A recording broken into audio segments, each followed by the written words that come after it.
Olá, seja bem-vindo, bem-vinda. Você está no Alesp em Pauta, eu sou o Jeremias Gomes. Nosso tema é sobre segurança pública. Nós temos uma comissão permanente aqui na Assembleia Legislativa de São Paulo que trata deste tema. E hoje a gente vai falar sobre um tema que é atinente a todo o cidadão paulista, paulistano e brasileiro também. A gente vai falar do monitoramento eletrônico e de violência doméstica, principalmente. Mais especificamente sobre aquela tornozeleira, você já deve ter ouvido falar. Como é que está isso na lei? Como é que está no estado de São Paulo? Está acontecendo, não está acontecendo? Quais são os gargalos, as dificuldades? Isso é muito importante porque o número de violência doméstica, eu estava lendo aqui recentemente, são 1.900 mortes só em 2023, isso no Brasil. Aqui no estado de São Paulo são cerca de 170 mil contatos via 190 diante desse tema, então é uma situação bem grave e que toda a população precisa se envolver. Nossos convidados aqui no estúdio é o Dr. Rodrigo Carneiro Maia, ele é advogado criminalista, gentilmente nos atendendo. Obrigado, Dr. Rodrigo. Obrigado.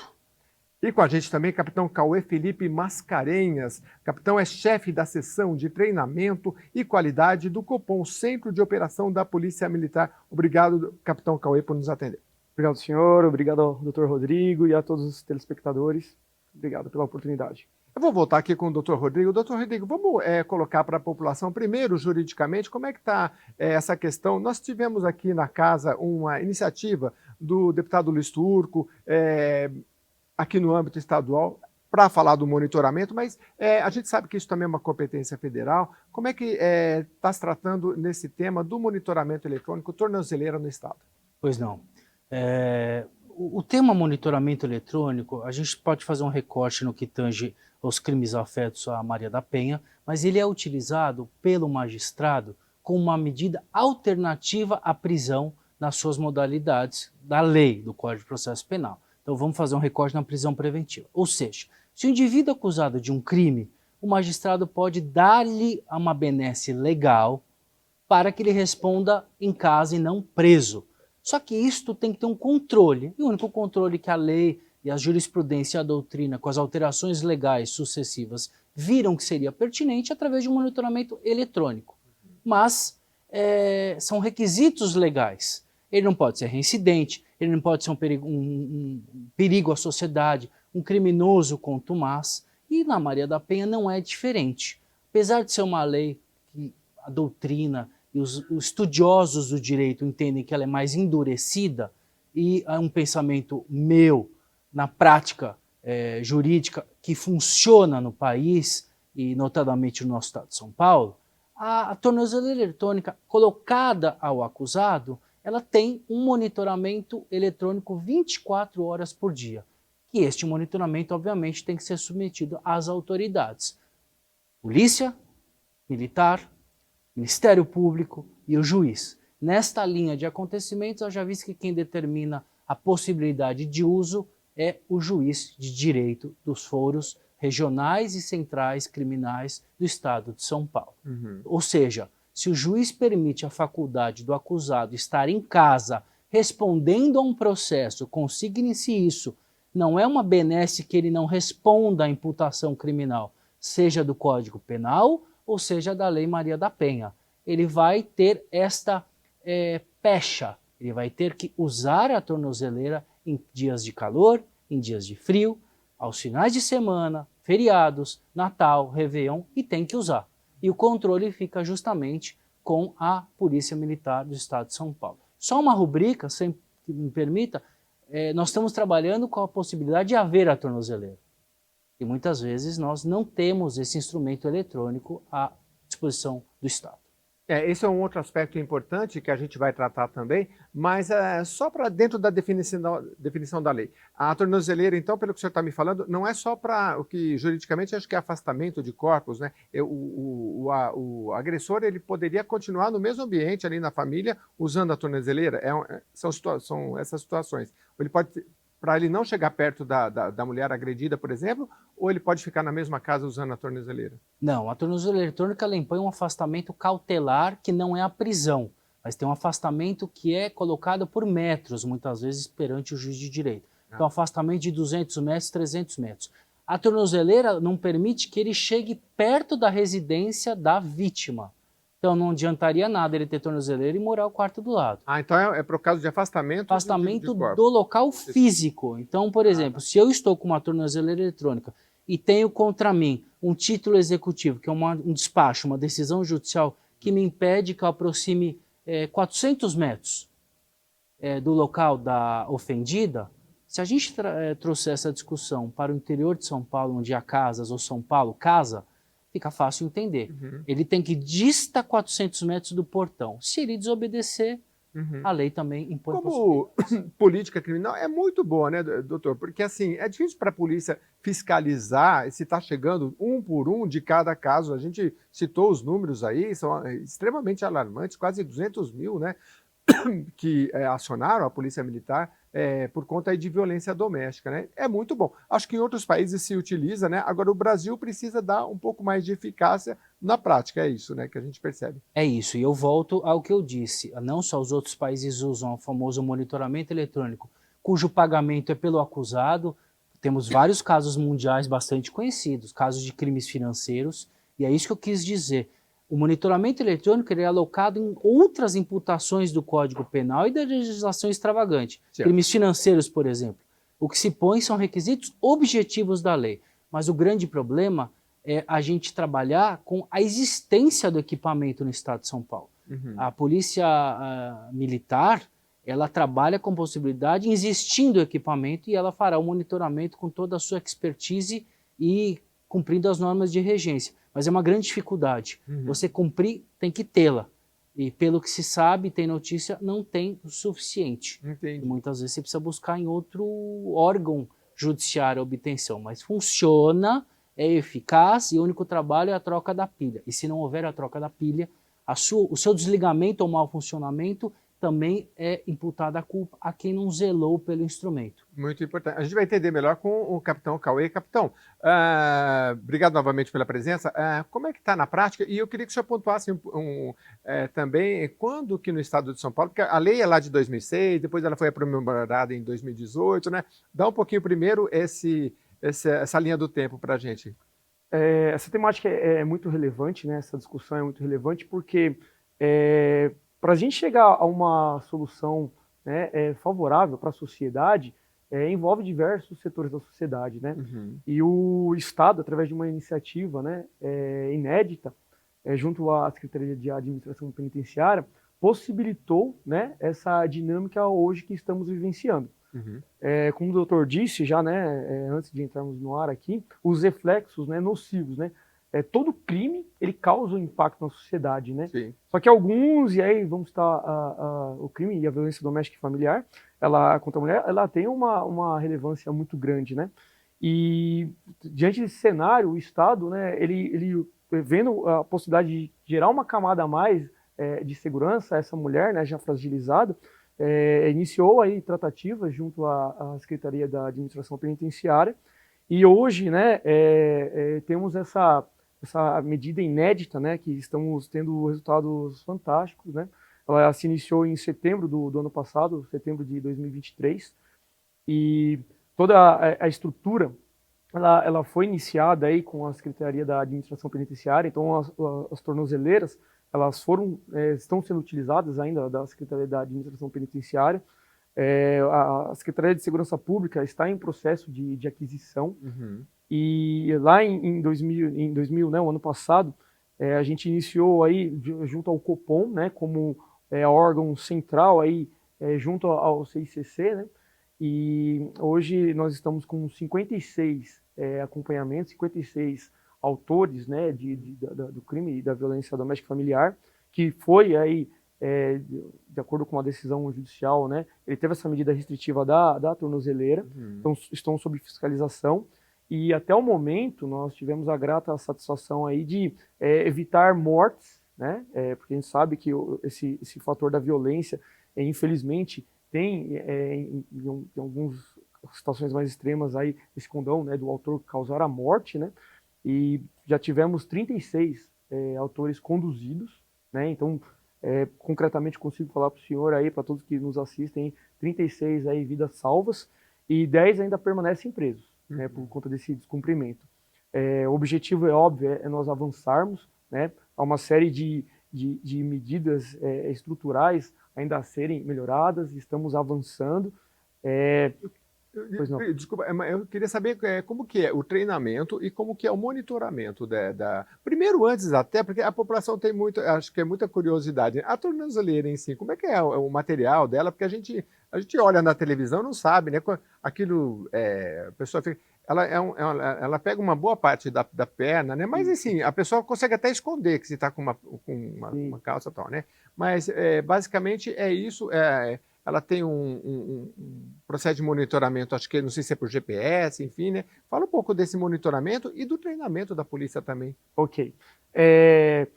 Na audiência de custódia, quando esse agressor ele é preso e é levado na presença do magistrado... O que é uma audiência de custódia, só para a gente? É um momento prévio, né, para se verificar a materialidade dos fatos, se toda ação policial ela foi legal, foi revestida de legalidade, e o juiz, o magistrado, ele vai decidir se ele vai converter em prisão, né, no caso aí, na prisão preventiva, ou se vai estabelecer uma outra medida restritiva de direitos, que seja menos impactante. E aí inclui a tornozeleira. Dentre essas medidas, o magistrado tem essa possibilidade de tornozelar aí o agressor. Então, nessa audiência de custódia, é realizado o tornozelamento. A partir desse momento, hoje, essa informação ela vai para a Polícia Militar. Nós, no Centro de Operações da Polícia Militar, com um software, né, utilizado para acompanhamento, nós vemos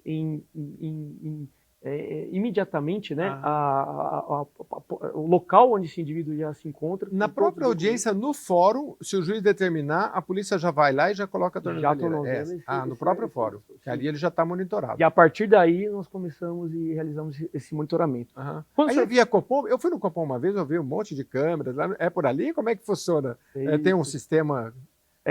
Nós temos diversos pontos de atendimento, né, que são destinados ao atendimento 190, e eu tenho os pontos de despacho, onde os policiais eles realizam os contatos com as viaturas, e nós temos alguns setores mais especializados que são destinados ao acompanhamento hoje desses indivíduos que foram tornozelados. E a vítima? A mulher foi agredida, passou por todo esse processo, digamos o marido ou o companheiro está com a tornozeleira. Ela vai saber se ele está perto ou não? Sim, nós tivemos toda a cautela de realizar uma estrutura robusta para providenciar realmente essa segurança a essa vítima, a essa mulher. Então, uma vez esse indivíduo ele se aproximando da zona de exclusão, né, onde se encontra lá ou a residência da mulher ou o local onde ela trabalha, imediatamente nós entramos em contato com o agressor, entramos em contato com a mulher, cientificando que ele está próximo, para que todas as medidas de contracautela sejam imediatamente adotadas, com deslocamento de viatura e inclusive aí com essa ciência para ambas as partes. O senhor disse de treinamento, né, é a área inclusive que eu atuo lá no Copom, então a gente inicia com uma preocupação muito grande com relação àquele profissional que vai realizar esse atendimento e essa fiscalização. Para início da atividade lá, o policial ele passa por um novo processo seletivo. Nós temos o processo seletivo da corporação, onde é feito todos os requisitos, né, psicológicos, físicos, né, cognitivos.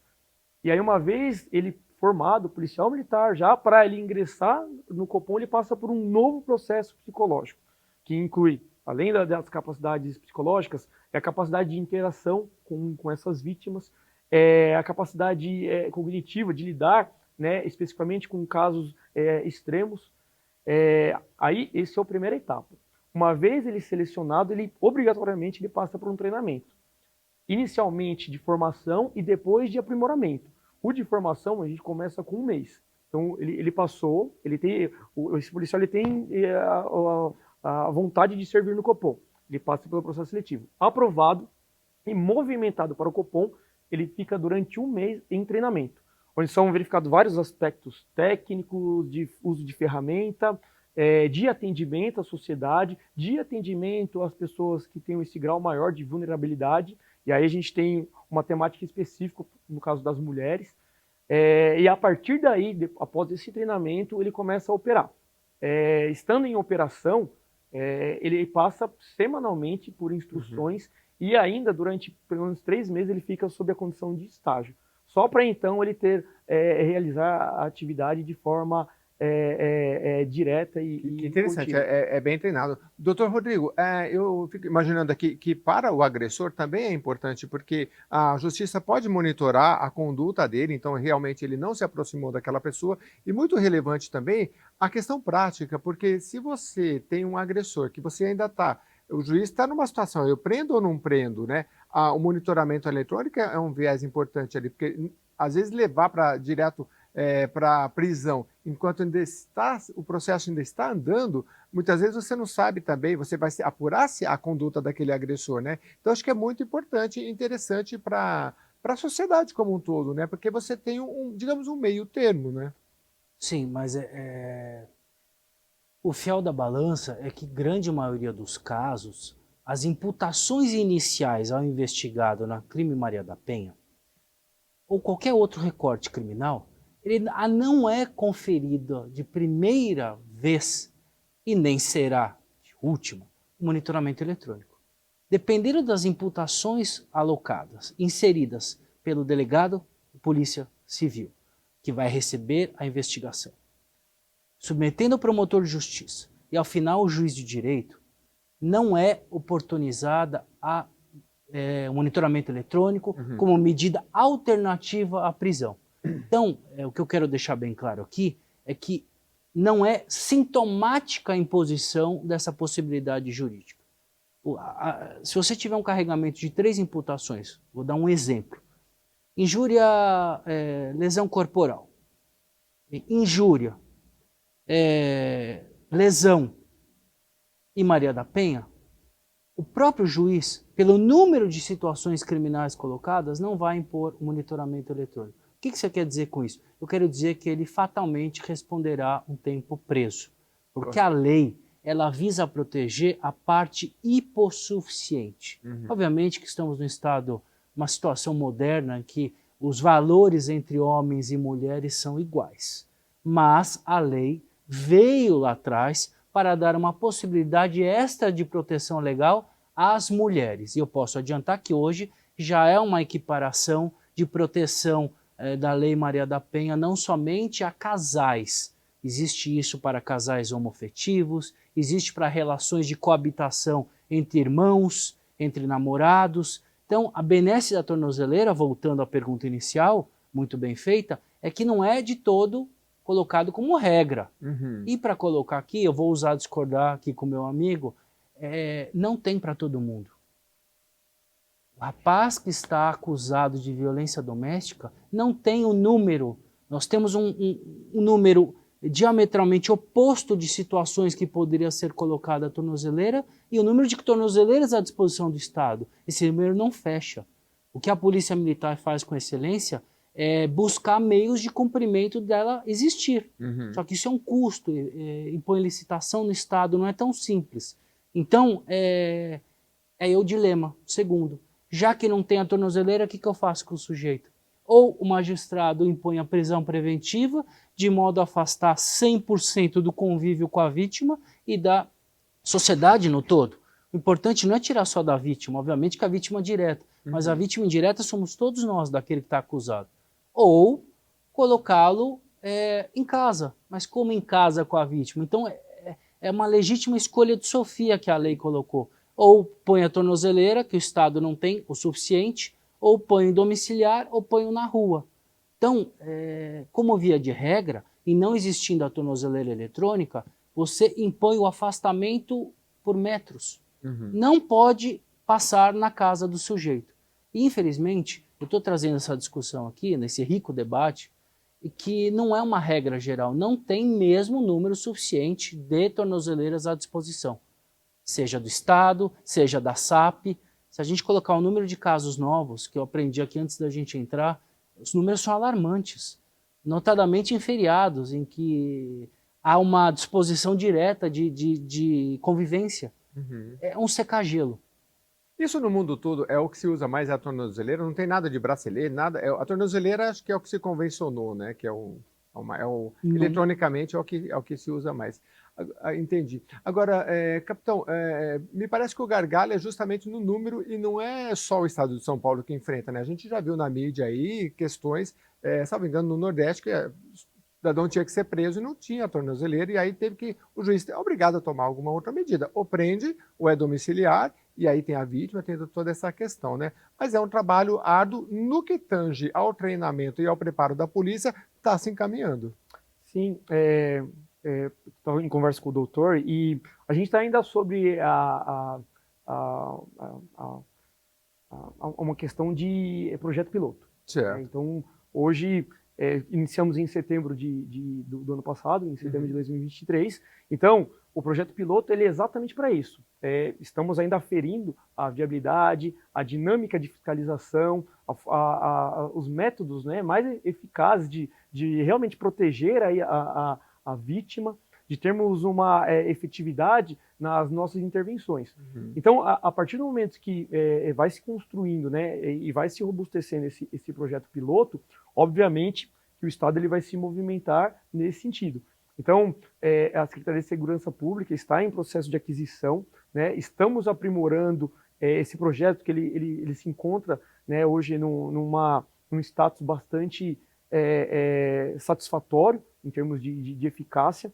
E o destaque, né, é que, de uma forma bem sintética, né, o doutor ele falou da lei, Maria da Penha, mas com o advento desse artigo 24A, né, que o descumprimento desse tornozelado aí, da medida imposta a ele, seja por metragem aí de restrição, ou seja de distanciamento aí da comarca, ele acaba se criando um crime.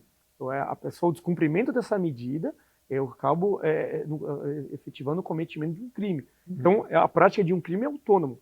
E isso é muito importante para as nossas intervenções. Não é apenas um descumprimento que gere medidas aí e repercussão dentro do processo. Entendi.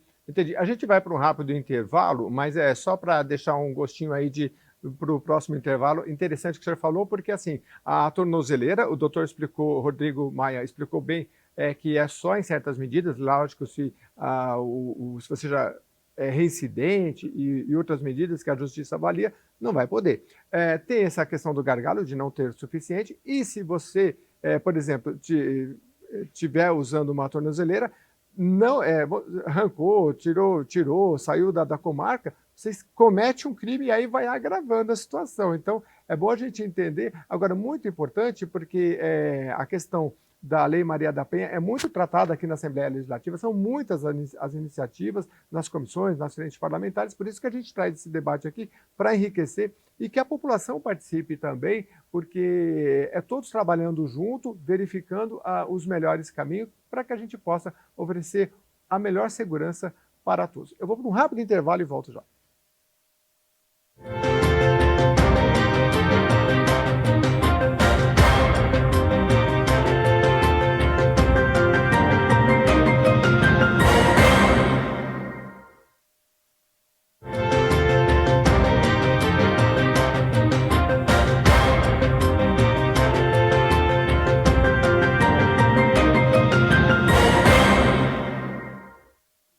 Estamos de volta ao Hora SM Pauta, falando sobre segurança pública, especialmente sobre tornozeleira, que ocupa sempre aí o espaço na mídia, né? Porque a gente vê essa questão dessas prisões. A gente está tratando muito aqui no âmbito da Lei Maria da Penha, violência doméstica, que é um assunto muito atinente aqui na Assembleia Legislativa de São Paulo e que tem muitas iniciativas. Uma delas é do ex-deputado Luiz Turco, do Partido dos Trabalhadores, que propôs um aprimoramento da lei. E a gente está discutindo aqui juridicamente como é que está funcionando e na prática também. Então eu volto aqui com o nosso convidado, o capitão Cauê Felipe Mascarenhas, que explicava muito interessante no primeiro bloco como é o treinamento e o monitoramento. Agora, capitão, na prática, quando a gente sabe da limitação do número de tornozeleiras, mas tem funcionado. E o que o senhor viu de depoimento, porque vocês estão num projeto piloto, tem alguma vítima que ligou? O que o senhor está sentindo da eficácia desse programa? A vocação da Polícia Militar é salvar vidas, né? E a gente consegue isso graças à interação com a sociedade. Isso é importantíssimo. A partir dessas interações, né, a gente vai avançando em meios de disponibilidade, de serviços de disponibilidade à sociedade. Para a mulher, especificamente, a gente acabou criando algumas ferramentas. Então, o que eu posso destacar para o senhor aqui é o SOS Mulher, que em parceria com o nosso Tribunal de Justiça, hoje é possível aquela mulher que tenha uma medida protetiva, ela consegue baixar o app e através do celular, ela com o acionamento do botão de emergência, sem a necessidade de interação com nossos atendentes, ela já aciona a Polícia Militar.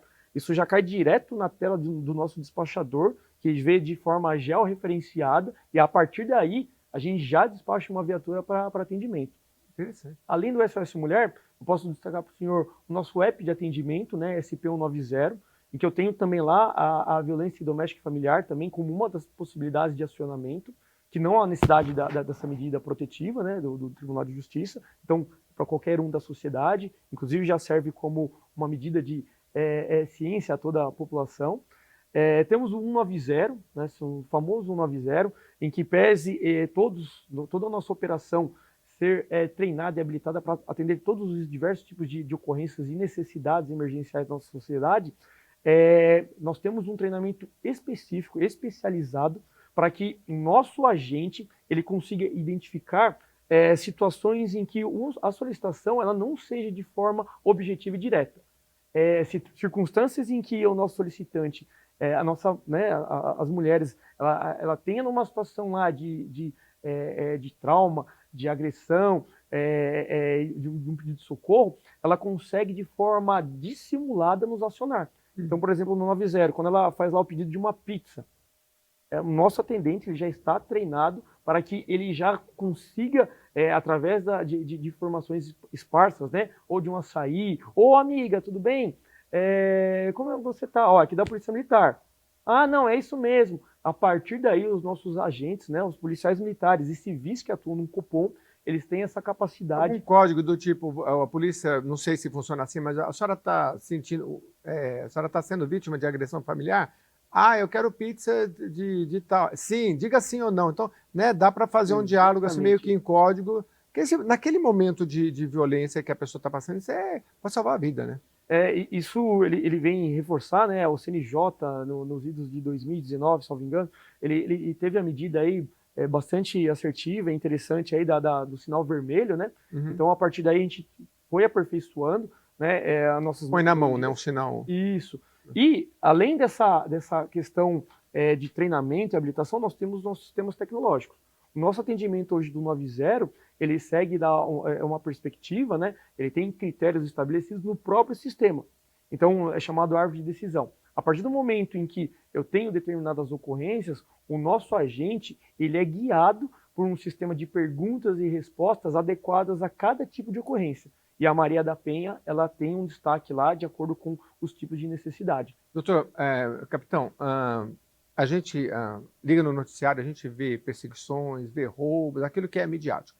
Mas no dia a dia da polícia, qual é a relevância da questão, por exemplo, da Lei Maria da Penha, que a gente citou tantos casos assim, né? Às vezes o dia a dia da polícia não é aquela perseguição midiática, né? São muitos casos de violência, que às vezes a gente passa a ver uma polícia conversando com uma família, né? É outra realidade do que a gente vê na TV muitas vezes, né? Na verdade, o nosso enfoque, nossa energia, nosso esforço é sempre em salvaguardar a vida. Todos os nossos esforços diários, seja de quem está na ponta da linha atendendo 90, seja no despacho da viatura, seja no nosso treinamento, seja na viatura em deslocamento, o nosso objetivo é salvar vidas. Esse lema ele é levado a sério do início ao término do nosso serviço. E isso eu falo, inclusive, no nosso horário de folga. E no Copom a gente leva muito a sério.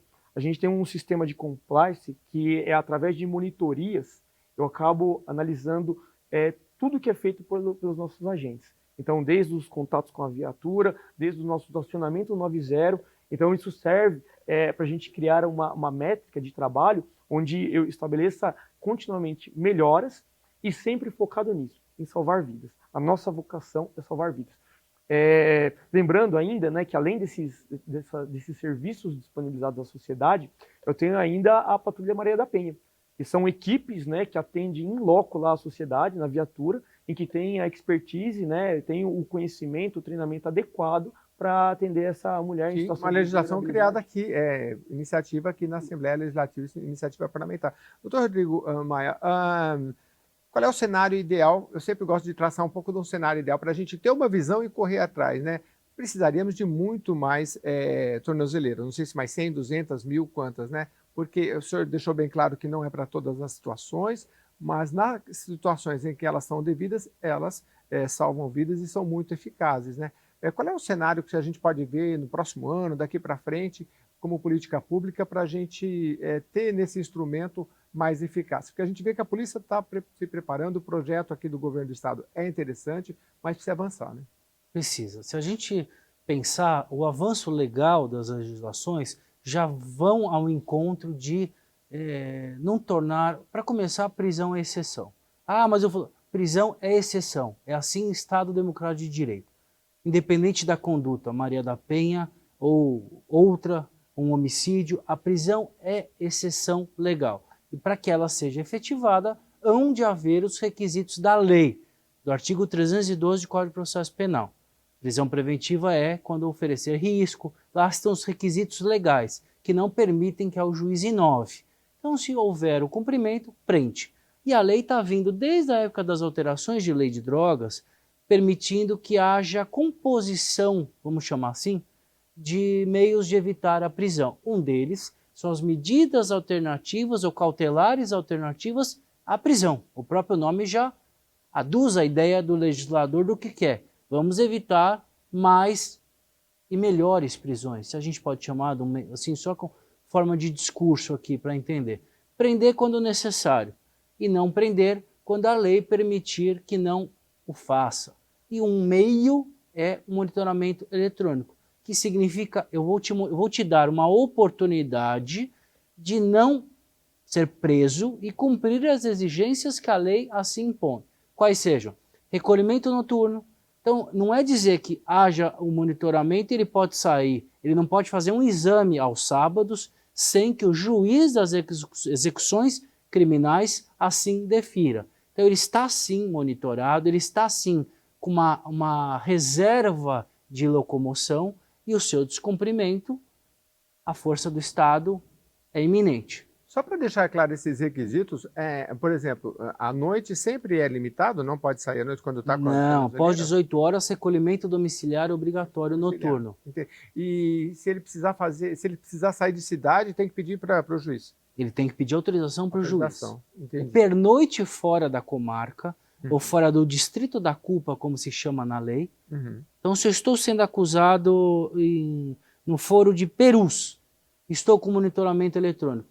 Se eu quiser dormir na zona sul aqui do município, eu tenho que avisar o juiz, independente de qualquer coisa.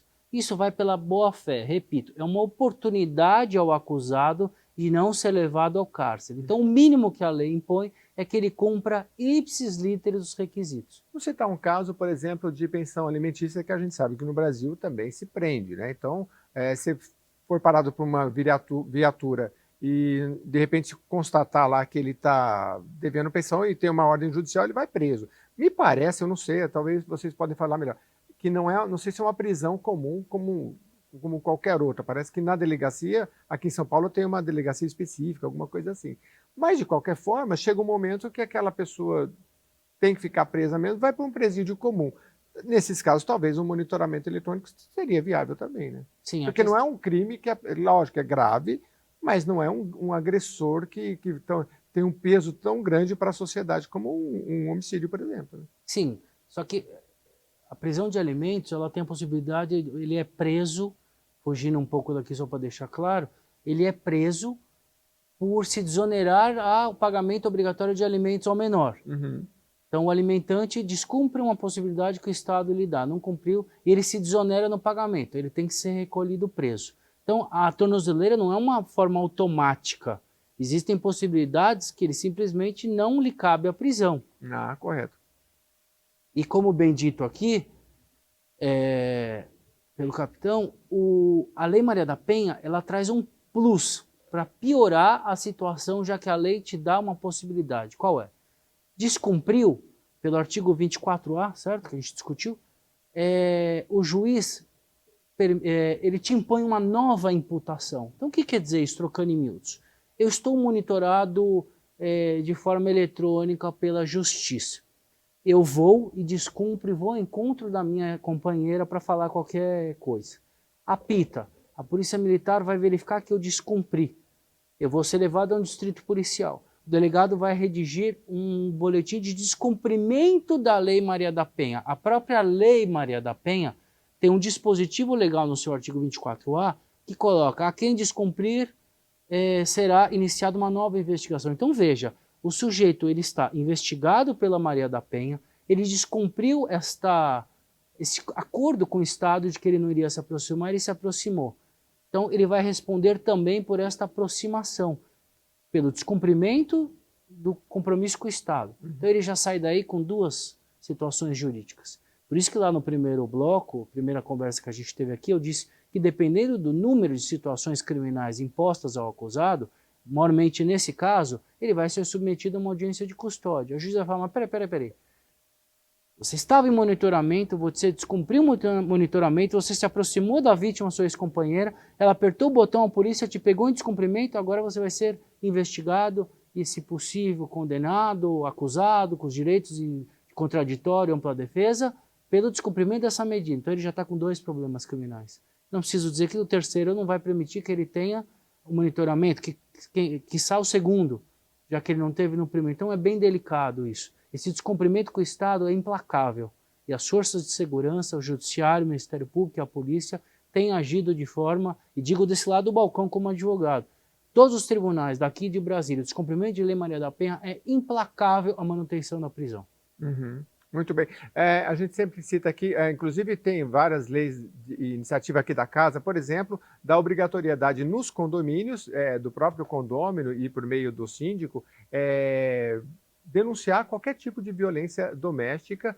Isso é uma lei também de iniciativa aqui da casa. Agora, para encerrar, eu queria só passar para ambos, mas começando pelo Dr. Rodrigo, aproveitar a sua presença para falar para aquela mulher que é vítima de violência, quais são os principais caminhos, o capitão já falou vários, legalmente, para que ela se sinta mais acolhida e segura. A gente sabe que como a gente brincou, entre a gramática e a prática tem uma grande diferença, mas quais são os caminhos? Ela pode ligar no 90, ela pode denunciar, e sempre tem o receio da mulher, e é o tema do nosso debate aqui, esse agressor eu denuncio, mas e daí? Eu moro na mesma casa que ele, e que ele pode vir ficar mais violento ainda, né?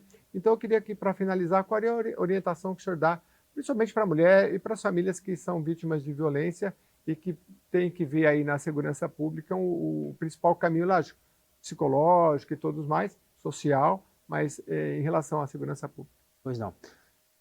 Há não longos 3 anos, o Supremo Tribunal Federal alterou a nomenclatura da lei. A Maria da Penha era uma denominada ação penal condicionada à representação, ou seja, condicionada à representação da ofendida. A ofendida mulher, o ofendido homem em situação afetiva, a lei pareia, teria direito a se socorrer dessa lei se ela representasse. E esse é o grande problema. Ela tinha um problema com o marido, com o namorado, com o convivente, com o casinho, seja qual for a relação à vida. E ele falava: bebi, eu me extrapolei, voltava, e as coisas se compunham e tudo voltava a estacar zero. Ou seja, ela zerava a possibilidade de voltar à delegacia: vou tirar a queixa, vou tirar o que eu fiz. Vindo ao encontro de uma política de proteção da mulher, o Supremo diz que agora é incondicionado. O que eu quero dizer isso?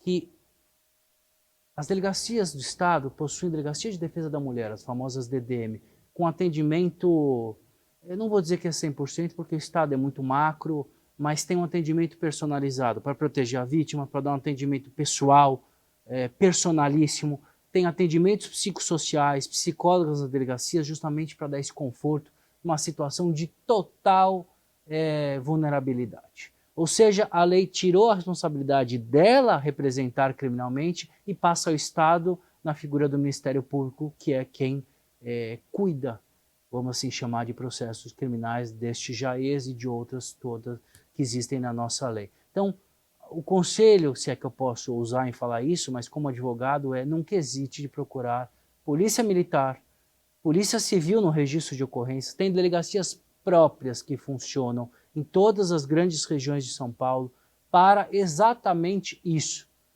É uma situação tormentosa, é uma situação difícil, a gente sabe que ela volta ao convívio, entre ter a medida protetiva que não é 100% e voltar para casa a um universo gigantesco. Ela volta ao convívio do acusado que sabe que foi registrar a ocorrência, mas para isso que existe a lei, o peso da lei de afastar aquele. E posso dizer, por experiência própria, que funciona. Como advogado, o registro em delegacias da Polícia Civil de representação de delegados vai ao Ministério Público e ao juiz mesmo em dias não úteis, em horários não úteis. A coisa anda. O monitoramento externo, fora muros da Polícia Militar, é implacável, porque a gente sabe que é, infelizmente, uma situação diuturna que não para, é um trabalho incansável da Polícia Militar de tentar proteger quem está submetido, a vítima, aquela medida despenalizadora do afastamento, mas também proteger que aquele não vá perto, fora todas as outras gamas de acontecimentos que tem. Então, procure, faça, registre a ocorrência, porque uma coisa diminuta pode se transformar numa infeliz catástrofe no lar daquela pessoa.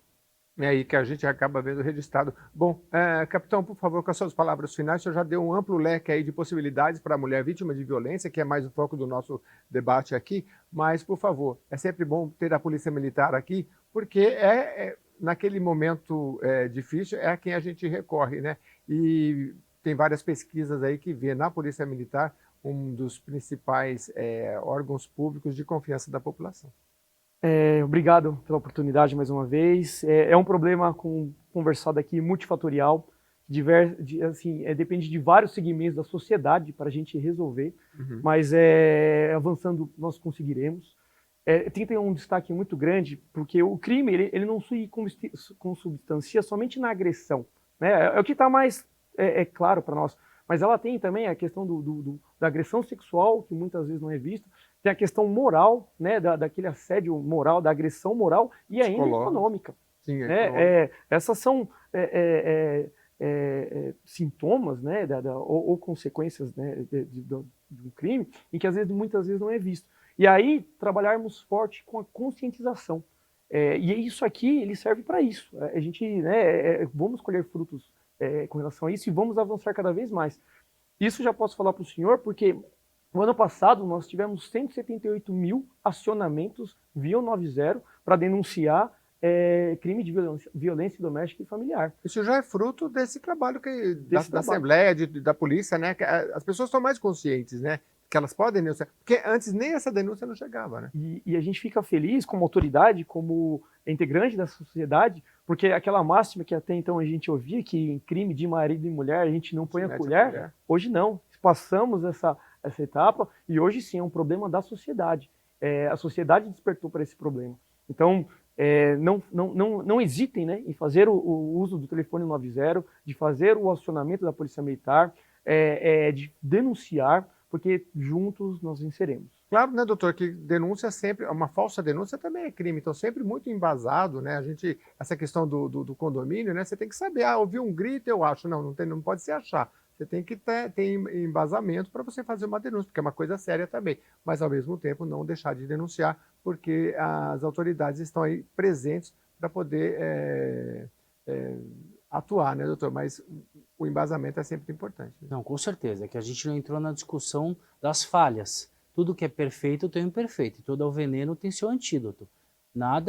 Tudo absolutamente falível, até porque são homens e mulheres que decidem o destino daquele ou deste em relação à prisão. N falhas e N acusações com N panoramas de cunho patrimonial, quando se vê uma relação de patrimônio abastado, com via coercitiva para forçar uma separação. Nós temos as questões de alienações parentais que envolvem essa medida, N problemas, acusações infundadas, somente porque eu não gostei dele, eu não gostei dela, eu quero vê-lo, situações de ciúmes, de situações de natureza fisiológicas de qualquer ser humano, de que não gostei, não vou conseguir. N situações. A qualquer denúncia infundada, seja de natureza Maria da Penha, ou seja uma injúria, há o crime de denunciação caluniosa. Ou seja, a lei também dá um looping de 360 e protege aquele que foi denunciado injustamente. Aquele que denuncia ou dá ensejo ao processo, à investigação, sabendo que aquela pessoa é inocente, responde criminalmente por isso. Então, obviamente, aquele que denuncia ou alarma o Estado através da polícia que investiga uma coisa sabendo que não há nada de justa causa para isso, também a lei e deve responder por isso. Muito bem, eu fiz questão de colocar porque dentro do jornalismo e do direito, né, ouve-se todas as partes e é importante demais a denúncia que avançou muito e é por isso que a gente deixa bem claro que você, mulher, tem esse direito e deve sempre denunciar e hoje, mais do que isso, é um dever, inclusive, do Estado. Então, todos trabalhando junto, inclusive aqui na Assembleia Legislativa. E se esse é um tema, você como estudante, você que atua na área, quer ver mais aqui nas nossas discussões, mande as suas sugestões, que a gente vai tratar sempre aqui com grandes especialistas, como foi o caso de hoje. Muito obrigado pela sua audiência, aproveite aí o seu dia, a sua noite e até a próxima edição.